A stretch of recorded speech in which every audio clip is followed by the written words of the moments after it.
ये चैनल के आप लोग सब्सक्राइब करी जा और अपन ढेर सारा प्यार देहब।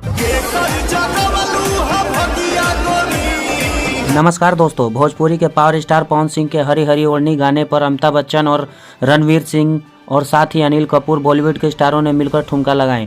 तो दोस्तों बताएंगे पूरी जानकारी। उससे पहले आप चैनल पर नए हैं तो चैनल को सब्सक्राइब करें और दिल से लाइक करें।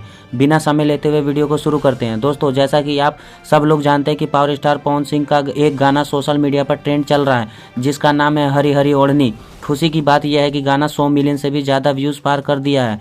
इसके बाद दोस्तों इस गाने को पूरे वर्ल्ड में बजाया जा रहा है। दोस्तों हाल ही में एक पार्टी हुआ जहां पर कई सारे बॉलीवुड के सुपरस्टार आए हुए थे और दोस्तों इस पार्टी में अमिताभ बच्चन, साथ ही दोस्तों रणवीर सिंह और अनिल कपूर, दोस्तों तीनों मिलकर पावर स्टार पवन सिंह के गाने पर डांस किया।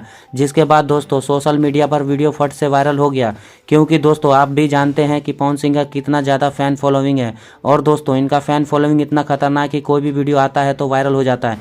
इसलिए पवन सिंह के फैंस ने इस वीडियो को वायरल कर दिया है। इसलिए दोस्तों हमको इस पर न्यूज़ बनाना पड़ रहा है कि सब लोग नहीं जानते हैं तो दोस्तों सबको जानना ही हमारा काम है। दोस्तों ये पवन सिंह का गाना कैसा लगा और साथ ही अमिताभ बच्चन का डांस, क्योंकि दोस्तों अमिताभ बच्चन को सदियों का महानायक कहा जाता है, तो आप सोच सकते हैं कि जो सदी का महानायक पवन सिंह के गाने पर डांस कर देंगे तो दोस्तों फिर क्या होने वाला है। तो आप क्या कहना चाहेंगे पवन सिंह के बारे में, कमेंट बॉक्स में ज़रूर बताएं। तब तक के लिए अपना ख्याल रखें। धन्यवाद।